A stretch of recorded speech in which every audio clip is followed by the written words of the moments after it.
They didn't all do it very consecutive, they sort of chopped it all round. And it may have been you that told us, or told me, it crossed my mind that synagogues didn't necessarily have the whole lot. They were just had perhaps Isaiah or one of those. Well, I don't know, which I just... A synagogue only had a selected number of offices. We've recorded last week's again. Scholars have done an interesting job. We did all Looking sorts at of things the right. teaching of Jesus. Yes. But we don't quite know. And trying, and when he quotes from Anyway, we've both written which notes this scroll time. you Hello. because that's the one that has had the passwords to learn. Yeah. Not by Very good. Possibly we didn't push the things in far enough. We just assumed Possibly Or teacher was off by it had the wrong one in the input and the right one. This mustn't give you nerve-wracking moments, does it? Just in sympathy, that's all. Tom said, do you want me to stay? I said, no, it's fine now.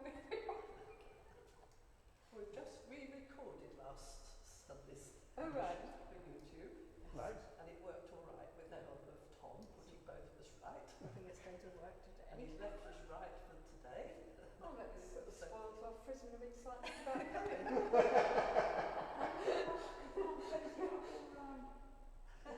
Round you. We did last week, didn't we? Because Yes, that's the only way you can see the pictures. Well, it's good to sit there, Carol, because the camera's actually zoomed in on Barbara today. If that makes it easier for you to hear. It does. There is a screen up behind, so you can see that screen. That is not showing on the screen now. This is in there. It's showing on that one, but not It this is. one. It's showing on, because I've always set the live stream running, and it's showing on the live stream. I don't know if it's So why not on the big screen? It's cool. Oh, yes, so it is. Champagne corks. Well, there you go. Well, somebody lives well. Chaos group. Kind of inappropriate. I don't know. I mean, Jesus had to... Yes, but I mean, yes, but in terms of what it's... Yeah. It's a celebration. Well, yes, with poppies and champagne don't go No, about it. I agree, but yeah, no, it's one of the I don't know what we do about this. I don't know why. Shall I phone them? Phone Tom. So we're all ready to start. Barbara said.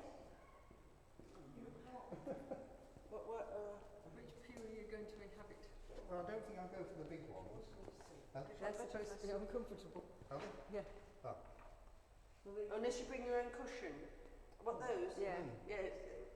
Get a numb bum, do you? Well, there are some... It's all right, we don't need to be centre forwards.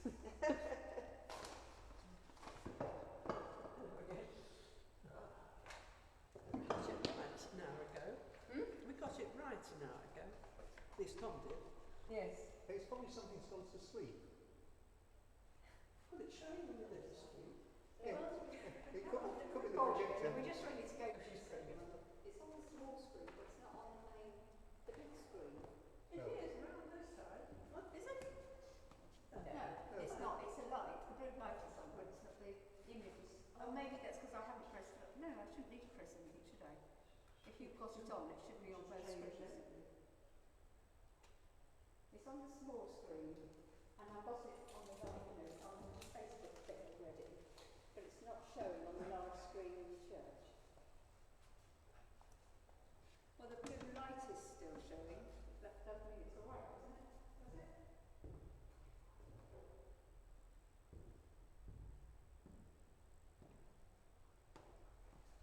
And help us when things go wrong. Go for that.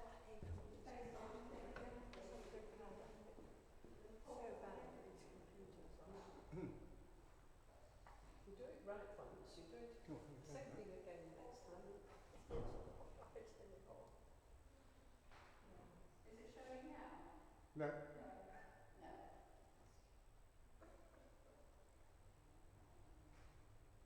So the most important thing is get it recorded for you. Oh, it's going to walk through the shit on. Could all go and sit in the pews and look at them. You talk to the empty chair. I thought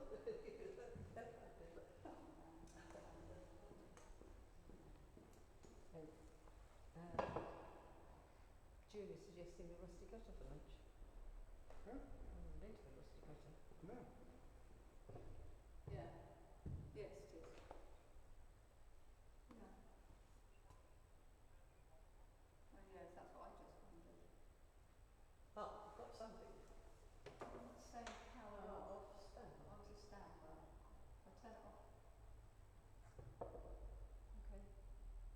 changed colour.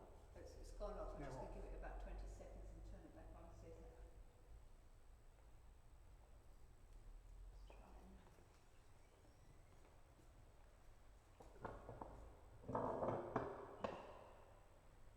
Colour Sonic. That's its own make, I think. So this.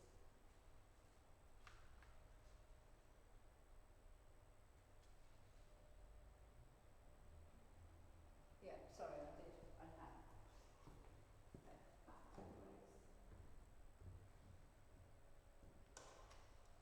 It's still looking, it's not showing anything at all. Hello, Jane. Sorry. Hello. Oh. That's quite interesting, isn't it? Well, it gives us options Are if you we need sure? to catch up. Hmm. Yes. How do you, I think we should have got over the hump. Okay, thank you. Oh, well done. Thank you. Same thing. Has he got a remote control? No, it's going to come down. He kept his shoes on in case. What a wise man. There is something you could try, he said, but it'd be too complicated to tell you on the phone. We should. So he'll arrive, press one button and away we go. That's what we want. That's what we want. Oh dear. We haven't touched anything, have we, Bob? I don't know that we could have done anything. So something's definitely gone to sleep. Yes, well, that was the idea of turning it off and on Yeah. again, that it should automatically detect it or something. Yes. Hello, sitting there. While we wait, pop that in your bag, will you? Oh, And these are the dates. I know I ought to Is that wait for the present? invitation. No, definitely not. No, it's useful to get that. So looking through my diary to see when it was like, I just jotted the dates, I thought, well, perhaps to save you. Yes, no, that'd be really good, thank you. If it's convenient with Yep. the church around. I'm sure it will be, but I'll Anyway, put it away and we Yeah. look at it and get to it. Lovely, thank you Maybe very do much. something like that. Put that aside.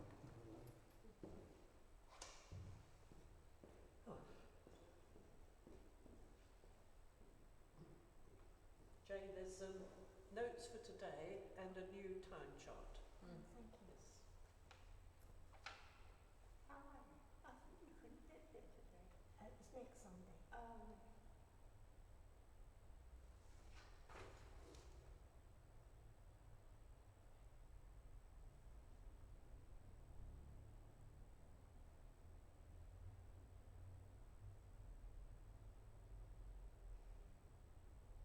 It's incredibly warm, isn't it? Too hot, I'm going to coat. No, that's easily. Very, very warm. I get too hot in bed, that's when I do them. I can stick my feet up to cool off. It's absolutely wonderful, isn't it? Oh yes, I don't complain. No, I didn't complain. It could be so different. Yes. You can have It Harry will be Potter. too. Yeah, but I don't necessarily want to mean meal, do I?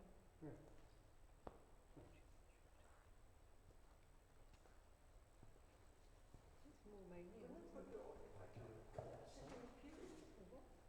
Cold salad. Lettuce, red peppers, cucumber, choice tomatoes, fishy But from Colin Carter's point of view, he needs it on his Does he? he records it for YouTube. You can add things to it if you want. Oh, great. That's why when it didn't work last week, we've done it again this afternoon. Tom's helped to get it, the pictures and the talk together. Right. And in the right order. So we've got last week's done. Now we're ready for this week. But we want it to work. Absolutely. And what's happening now is Tom going to come down? He's coming down, yes. As Sandra said, he kept his shoes on in case he had to come back. They won't be. Sorry to keep you all waiting. It's Advent. Have we got to open? No. No. We're practicing for Advent. You had me ever so worried then. I thought, how come we haven't already? I'm not ready. Christmas puddings, Christmas cake. Not be Advent. I think think Advent means waiting, doesn't it? Or waiting Yes, in yes, of course, expectation. of So course. I was only being facetious-ish. Sending Colin Carter a message because You have your seasonal rituals, do you? Well, no, I mean, yes, you just sort of do really. Yes, sort of do.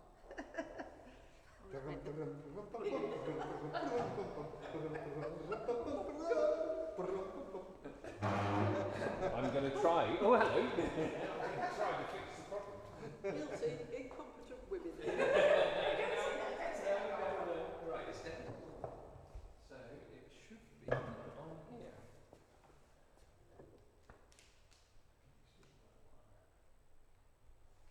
No? There it is. XDMI1. It had probably got pressed by accident, or HDMI2 got pressed. I hope you're not casting aspersions. I just didn't say who pressed it. Might have been me. Might have been anybody. Thank you very much. Not at all. Take your shoes off That's now. working. But if you let Sandra start the screen, she'll be able to record it all. Bless you all. Thank you. Okay. Go back to your cup of tea now. I shall, yes. I shall watch it later when I put it up on Facebook, on YouTube. Just give it a couple of count to 5 and then I'll turn it on. All right. Bless you all. Okay. Enjoy.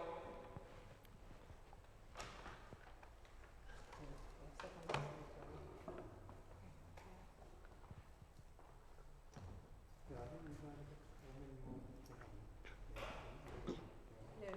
Good afternoon, everyone.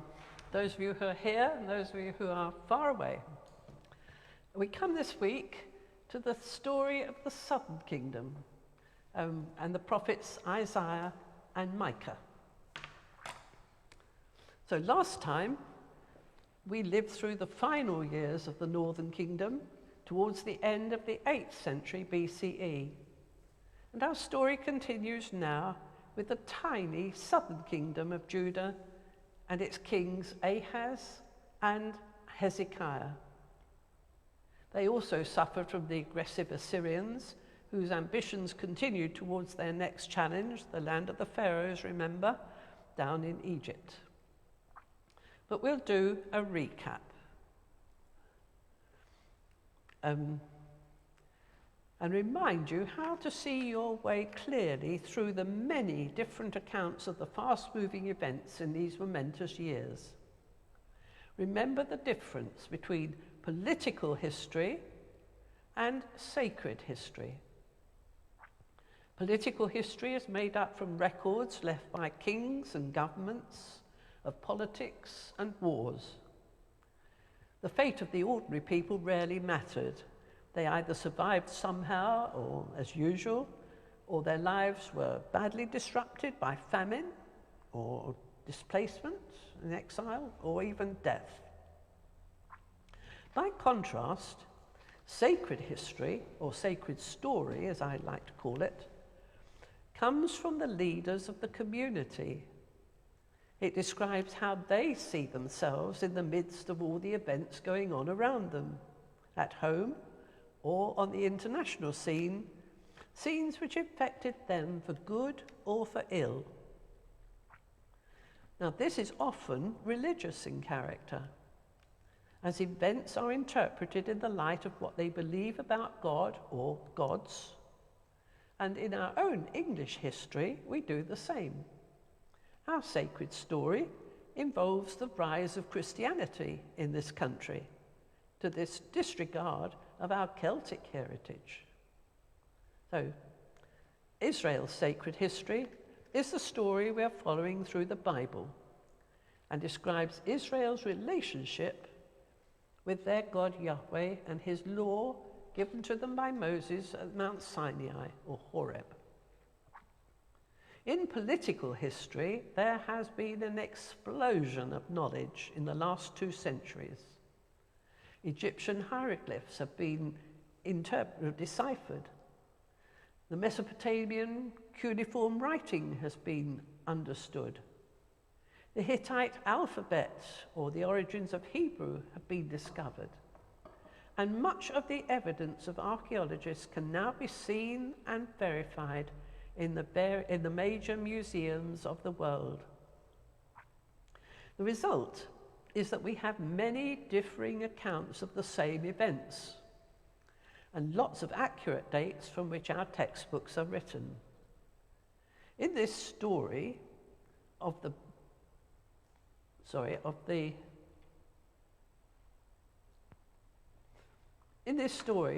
Bible, we have lived through the 10th century BC in Israel, when all the major empires were quiet, so kings David and Solomon could flourish in their limited way. The two kingdoms survived in the 9th century during the times of Ahab, Jezebel, Elijah and Elisha. But in the 8th century, Assyria began and continued to be a very disruptive power all through the Middle East, into Turkey, south of Babylon, finally to the big prize, Egypt, and on then to Ethiopia.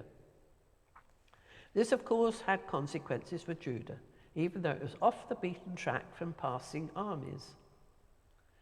Israel's sacred story sits in the middle of all these big events. It was affected by them, but has a very different story to tell. Yahweh was their ultimate king and leader, who promised to protect and save them, providing they kept his law. The prophetic poems of Amos and Hosea were important in the sacred story, don't get a mention in the historical story. And in time to come, all the prophetic poems and more were gathered and written on 4 different scrolls of papyrus, all much the same length as each other. We have the scroll of Isaiah, Jeremiah, and Ezekiel, and the 4th one is called the Scroll of the 12, and it incorporates 12 of the smaller prophets, and as in our Old Testament, running from Hosea right through to Malachi. They were all originally on one scroll of one Hebrew scroll. And that sums up the story we've been following since we began last year. So now let's continue. It's the year that King Uzziah died in Judah. The date 742 BC. He, like other kings of Judah, was a direct descendant of King David, and his reign of 40 years had been lived at more or less the same time as Jeroboam II of Israel.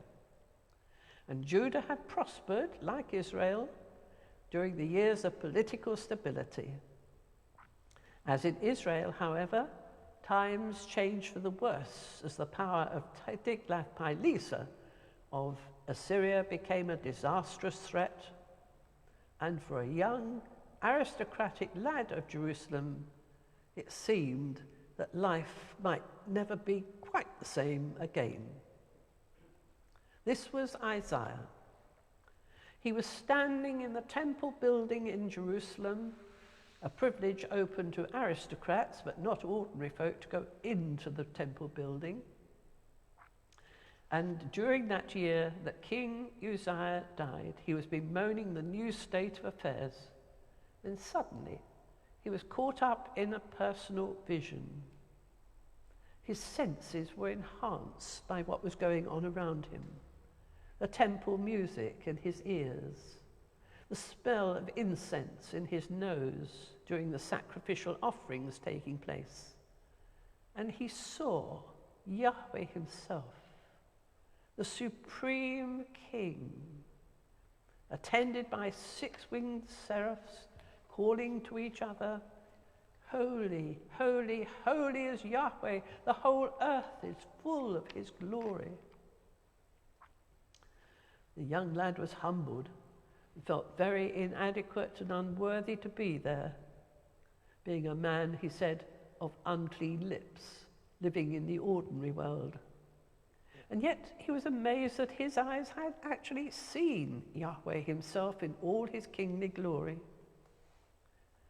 Isaiah felt forgiven, and his unworthiness burnt away by a seraph. Only then to hear the voice of Yahweh himself appealing for a messenger to go to the people. And Isaiah responded, "Here am I, send me." And in all the years of disastrous events that followed, Isaiah never lost his total confidence that Yahweh was the supreme king and was in control. And somehow, in the end, all would be well. Well, many of Isaiah's early prophetic poems echo the themes of Amos. And his song of the vineyard in chapter 5 conjures up a delightful picture of a Bob Dylan. Can you imagine it? Strumming a guitar and singing his songs on the street corners of Jerusalem. Let me sing for my beloved, my love song concerning his vineyard. My beloved had a vineyard on a very fertile hill. He dug it and cleared it of stones, planted it with choice vines. He built a watchtower in the midst of it and hewed out a wine vat in it. And he expected it to yield grapes, but it yielded wild grapes. And the singer then engaged the listeners, asking them what more could have been done for the vineyard. And then he delivered his response. Now I will tell you what I will do to my vineyard. I'll remove its hedge, and it shall be devoured. I'll break down its wall, and it shall be trampled down. I will also command the clouds that they rain no rain upon it. And the listeners would suddenly have realized who was the owner of the song, the owner who could command the rain to come or not. And then Isaiah continued, "For the vineyard of Yahweh of hosts is the house of Israel and the people of Judah. He expected justice and saw bloodshed, righteousness, but heard only a cry." And the song ended with a description of all the social ills in Jerusalem which Amos had railed against in the northern kingdom. Isaiah held strongly to his conviction that Yahweh in control, with Yahweh in control, there was hope for the future. And he asserted confidently that out of the stump that remained, and before long, in the time it would take for a young child to be born into the family of David, not Jesus, please, not Jesus, but Ahaz's son, Hezekiah, things would improve. Well, let's get going with the story. Do you remember this gentleman? A warrior, Tiglath-Pileser III. He had transformed Assyria and its armies. Well, the first 12 chapters of Isaiah are set in the reign of this king and in the reign of the local king Ahaz of Judah, who soon proved to be a political weakling. In 736, as we saw last week, he'd been drawn into battle with Syria and Israel, who tried to force Judah to join their rebellion against Tiglath-Pileser. The aristocratic prophet Isaiah went to meet the king and advised him to resist and stand firm. And at first, Ahaz did. But then he panicked and appealed to Tiglath-Pileser himself, no less. One can only wonder how Tiglath-Pileser laughed. Well, Ahaz got his help, but it came at a great cost. Ahaz was summoned to meet the great king of Assyria. A stiff tribute was demanded, and then, as always, Assyria asserted its supremacy over Judah by demanding that the Assyrian gods Ashur and Ishstah, let's have a look at them. Ashur you've met before, the winged horse god, and now Ishstah. Yes, the goddess of beauty, or known here as the Queen of Heaven. Queen of Heaven. Not only Asher and Ishtar and the whole heavenly host of the skies were to be imported into the temple at Jerusalem for worship. And a detailed description of an Assyrian altar in Damascus was sent and installed in Jerusalem, and you can read its description in 2 Kings chapter 16. Now this is the introduction into Judah of the Eastern beliefs that events on earth are reflections of events among the constellations of the stars. I'm sure you've all met this idea before. And of course, it is this sort of parallel movement. The stars move and parallel underneath some things in the earth move. And it led eventually to the popularity of astrology, fortune telling, and horoscopes. And we still live with them. Let's get rid of Ishtar.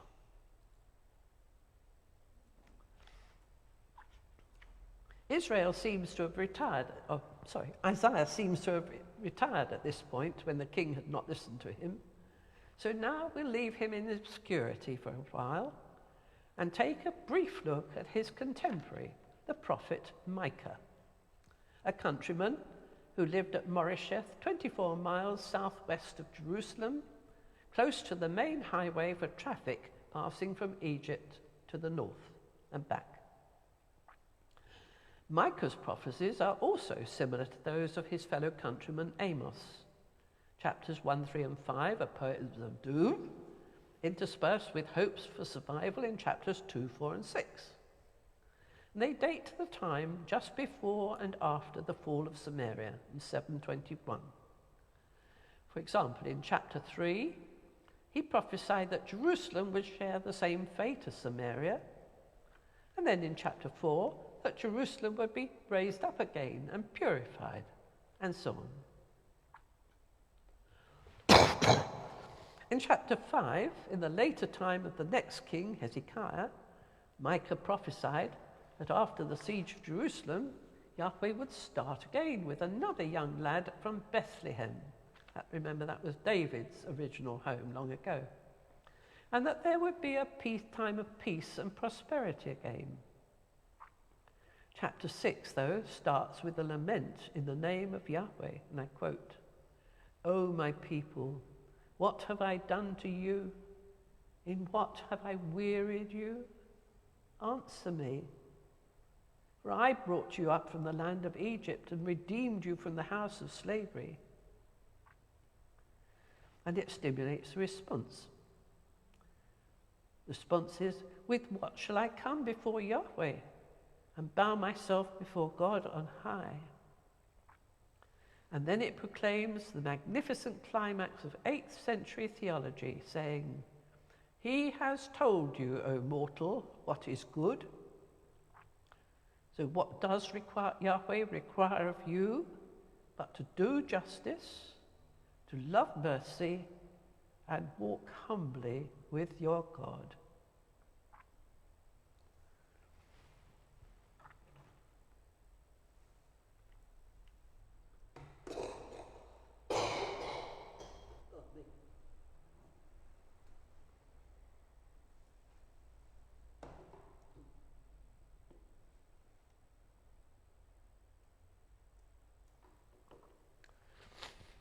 Well, King Ahaz lived long enough to know that Syria had been captured and Damascus ruined in 732, but he died 5 years before the northern kingdom was obliterated by Assyria.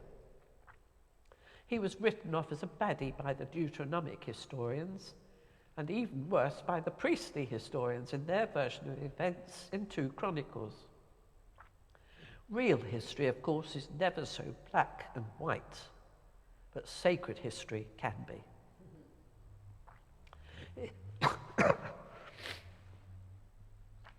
His successor, King Hezekiah, waited for the inevitable after the fall of Samaria. The records in 2 Kings chapter 18 and 19 are paralleled with a similar version of events in chapters 36 and 37 of Isaiah. So it would seem that the aristocratic prophetic Isaiah had emerged again to give the new king the benefit of his advice. But this time, the king listened. Keep a low profile was the message.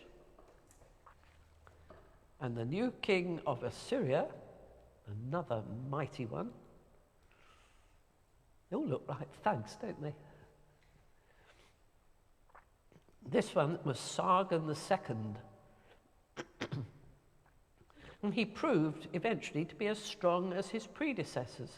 But as always amongst captured peoples, a new king would be worth testing to see how strong he really was. So it was a while before Sargon could feel safe and ready to pursue the Assyrian dream of capturing Egypt. By 716, according to the Assyrian records, he began and advanced on the borderland of Ashdod in Philistine territory. The Egyptians offered to come and help Ashdod, but failed to arrive. So Ashdod paid the inevitable price of resistance, and in 712 became yet another Assyrian province. And this is reflected in Isaiah chapter 20. So the tiny kingdom of Judah became even more vulnerable at this stage. But wise Hezekiah had been busy during these years. He had kept a low profile, as Isaiah had advised, and had spent his time and energies preparing his kingdom to defend itself when the inevitable time came. He had quietly strengthened his army and equipped it well with many weapons and shields. He'd also fortified the major towns of Judah, built store cities and packed them full of provisions against possible sieges. And he had done major engineering works in the city of Jerusalem. Hezekiah had extended and strengthened the walls of Jerusalem to ensure the safety of the larger population which had been absorbed when the refugees arrived from Samaria. He had, even more importantly, established an essential supply of fresh water for the city by tunneling through the rocks below the city and gaining access to the spring at the pool of Siloan. Now, have any of you been to Jerusalem and waded through the tunnel of Hezekiah? Have you? Yes. Go through it, but With a torch through the water. it was closed, but we were taken to where it was. Well, it's quite an event for a tourist to do that. You can walk through this tunnel that Hezekiah prepared. And then the other end. It's really very exciting. Let's look at a map of it. In this map, this is of Jerusalem. The Temple Mount is at the top. The city of David is coming down southwards. And of course the water comes down the mountain as well. The blue line sketches the tracing of the tunneling. There were lots of caves underneath Jerusalem, as you remember from the time of King David. Sorry, Huh? sorry, I thought you were In the time of King David, there were lots of caves there, and that's how David had got into Jerusalem in the first place. But now this is much more extensive. The blue line just shows how all those caves were joined together with tunnels and got from the Gihon spring to the Siloam pool, the pool of Siloam. And it's a long journey. Do you know how long it is? It's an engineering masterpiece, over 1/3 of a mile. Now we're talking about the 8th century BC. It's tremendous. This engineering work, this tunnel, was a stunning achievement. The people who built it started from each end, from the Gihon Spring and the Pool of Siloam, and they tunneled towards each other. Now, can you imagine it? But they did meet almost perfectly in the middle. How they did it, I have no idea. But on the wall nearby, archaeologists found a plaque in ancient Hebrew. And this recorded the success when the tunnelers from each direction made the almost perfect breakthrough to each other's work. It's now in a museum in Istanbul. Here's a picture of it. It's a piece taken off the wall with writing on it in ancient Hebrew, and it records the time when the tunnelers, 2 sets of tunnelers, actually broke through and met each other. It reminds me of the digging of the Channel Tunnel many years ago, with much more sophisticated machinery, of course. But that was the same idea. So that's the Siloan inscription, which is visible in the museum in Istanbul, proving the veracity of this tunnel.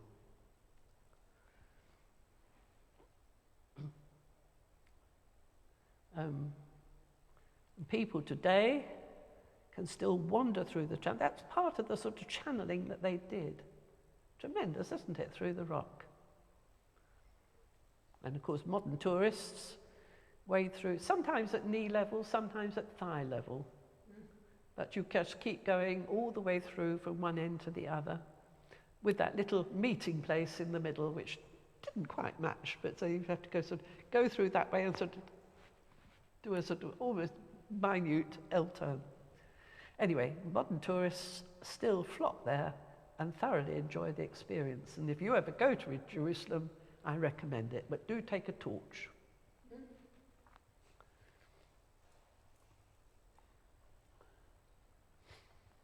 Well, suddenly, trouble began to break out in various parts of the Assyrian Empire all at the same time. Sargon faced trouble in Turkey, and from Merodach Baladan, now remember this name please, Merodach Baladan in faraway Babylon.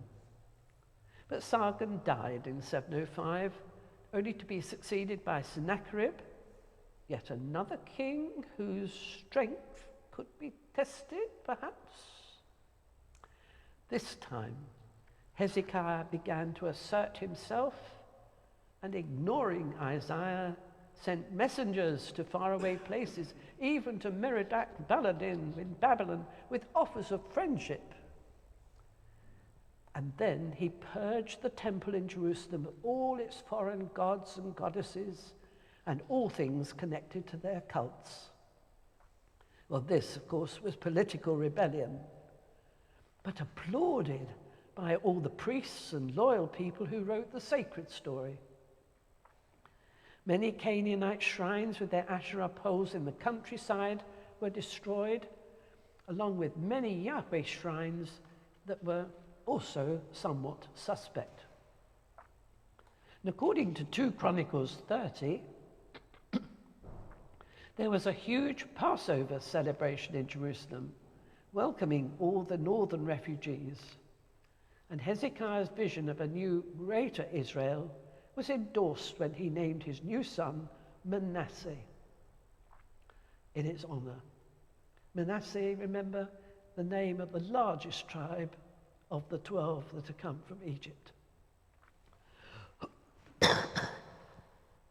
Well, the inevitable began to happen. The dramatic story is paralleled in 2 Kings 18 to 20 and Isaiah 36 to 37. Sennacherib was soon on the warpath. His arsenal was superb, His army had plenty of chariots, his cavalry had many of horses, and his siege tactics, now preserved from the streets of his capital Nineveh in the British Museum, are still today a textbook for army strategists. There's Sennacherib, another typical Assyrian warlord, or more than a warlord, an emperor. And here is a photograph of the British Museum. And in it, you can see one of the streets reconstructed from the capital city of Nineveh. And all the buildings on each side of the road were decorated with carved reliefs. And from those carved reliefs, we get the history of all the conquests of Assyria. They really are very impressive. They're quite genuine. They were rescued from Nineveh and brought here and rebuilt in London. And as I say, military strategists and soldiers or officers learning their craft of warfare often have to take this campaign into their textbooks as well. It really is remarkable.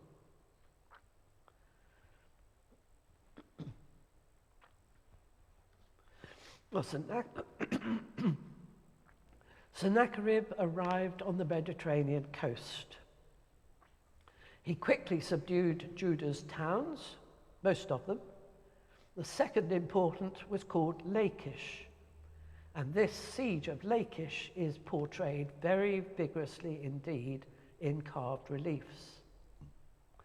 There's just one of them, or part of one of them. The energy, the surge, the aggression, it just is overpowering as it goes on and on and on and on. Not a little battle, but a huge army, all on the move at the same time. Well, they besieged the city of Lachish. And you have to remember that sieges brought an army to a standstill. They settled themselves all around the city and stopped anything from going in and anything from coming out. But of course, if the people are well prepared inside, as they often were, a siege could take 2, if not 3 years before the people were forced by famine, death, or to surrender. So a siege took a long time. While the Assyrian forces were besieging Lachish, the great king came himself. And we have a picture of the great king, Sennacherib, on his throne, sitting outside the walls of Lachish while his army are besieging it.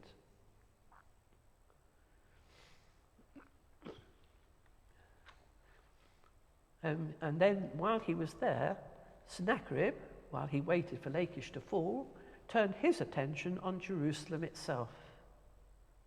Now, Hezekiah had paid heavy tribute. It didn't have any effect. And from Lachish, while the army played its waiting games around its walls, Sennacherib sent 3 of his most important officials, the Tartan, the Rabsaris, and the Rabshakeh, to challenge and taunt the people of Jerusalem. And we have a cylinder with lots and lots and lots of cuneiform writing on all 4 sides. And this, again, is a historical record from Assyria of the campaign against Jerusalem. So we have their story, and we have the Bible story to compare with each other. Well, the 3 people came from Lachish, caused a great stir, and Hezekiah sent 3 palace officials to meet the delegation and begged them to speak the diplomatic language of Aramaic and avoid the ordinary people from understanding and becoming frightened by what was going on. But the Rabshakeh stood his ground, shouted his message in the language of the people of Judah, And Hezekiah went into the temple and prayed to Yahweh to save them. And Isaiah appeared with a message from Yahweh. Live for 2 years under the siege, but in the 3rd year it will all change, and a remnant will survive this trauma and live to see better days. And I quote, "Therefore, says Yahweh, concerning the king of Assyria, he shall not come into this city, for I will defend this city and save it." Well, the siege happened. It took place for nearly 3 years from the year 702. And then, just as everything was coming to its horrible climax, we read, that very night, the angel of Yahweh set out and struck down 185,000 in the camp of the Assyrians. And when morning dawned, they were all dead bodies. Great. Well, what happened? I mean, this is Israel's sacred story. What happened? Was it a sudden, deadly infection or plague that devastated the sieging soldiers? Well, we just don't know. We can only guess. But the result was that the mighty king Sennacherib was suddenly left without his army. And he could only retreat as quickly as possible back home to Nineveh. And sadly, it was not long after that that he was assassinated by 2 of his sons. They managed to escape into obscurity, but leaving another son, Esarhaddon, to become the new king of Assyria. Well, in Judah's sacred story, Isaiah had been proved right. And in trusting Yahweh, Jerusalem had been saved. What a mighty prophet he was. Well, King Hezekiah didn't live much longer, fortunately. But in his last years, he had visitors from Merodach-Baladan of Babylon. No less, with presents, after hearing how Jerusalem had survived the Assyrian siege. And he wanted to know more. Hezekiah, of course, was very flattered, and he showed the visitors around Jerusalem, and he showed them everything that he possibly could. But when Isaiah heard it, he sadly bemoaned the fact that the king of Babylon would one day come himself and take Jerusalem and all that was within it. And Hezekiah died soon after this, and his young son Manasseh became the new king of Judah. But that's another story for another time. Next week, Sunday, 4:30 in the afternoon. Well, thank you for coming. Thank you for enjoying it. It really is a dramatic story, and it really does continue. So we keep going and hope to get it in before Christmas. Thank you. Goodbye. Well, you stayed the course. I managed.